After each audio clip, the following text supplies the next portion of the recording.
distinguished representative of Sri Lanka.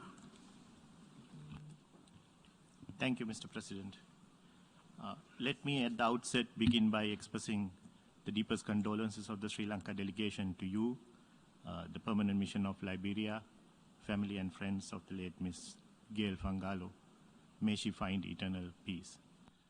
Mr. President, Excellencies, Sri Lanka appreciates this briefing on the priorities of the President of the General Assembly for the resumed part of the 76th session.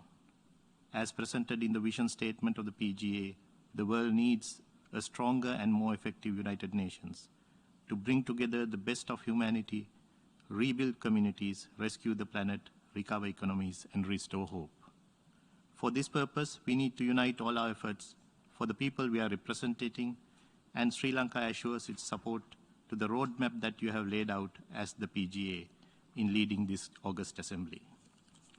Mr. President, the COVID-19 pandemic has been the greatest challenge faced by humankind since the establishment of the United Nations. Recovering from the pandemic is inextricably interwoven with fairness and equity in having access to vaccines.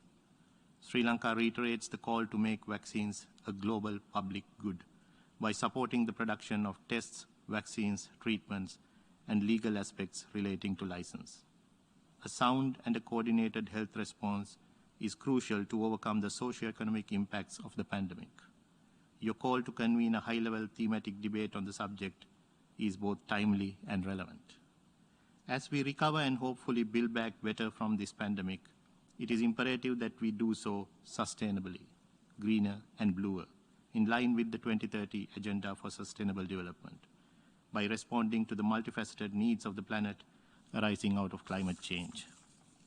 We appreciate the focus of the PGA on climate action.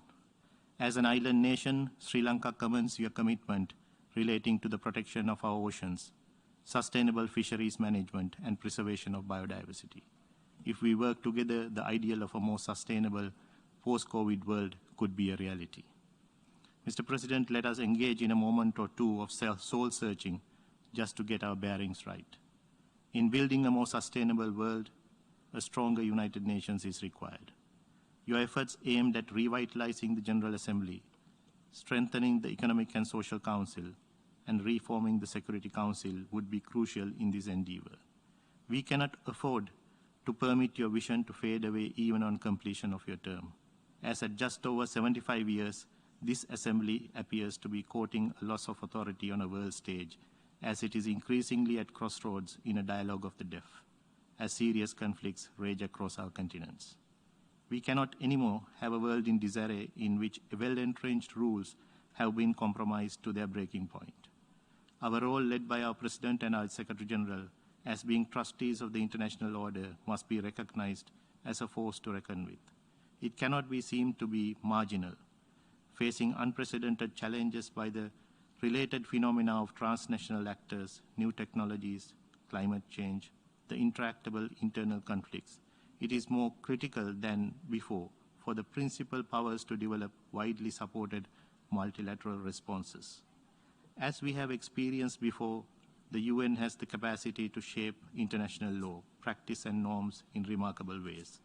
As global security concerns become complex by the day, more than often reaching beyond national boundaries, it is more important than before that the law of global security be driven by multilateral institutions that have gained the capacity of being recognized as being effective. We must exploit your presidency of hope in the new normal that presents a window of opportunity by addressing the slow pace of addressing new challenges. Cybersecurity has no definition that has been universally accepted to date. The risk of biological engineered pandemics are available to a growing number of groups. The new risk in artificial intelligence, climate change, the use of outer space appear to outpace our capacity for collective action. Mr. President, we must appreciate how fragile we are. Your presidency of hope presents to us the dream of rising from our failures to develop, innovate, and evolve as we humans have done before. Sri Lanka looks forward to the successful delivery of these objectives through inclusive, equitable, and transparent consultations with the member states. In conclusion, Mr. President, let me reiterate Sri Lanka's unwavering support to you in achieving these targets during this resumed part of the 76th session of the General Assembly. Thank you, Mr. President. I thank the distinguished representative of Sri Lanka and now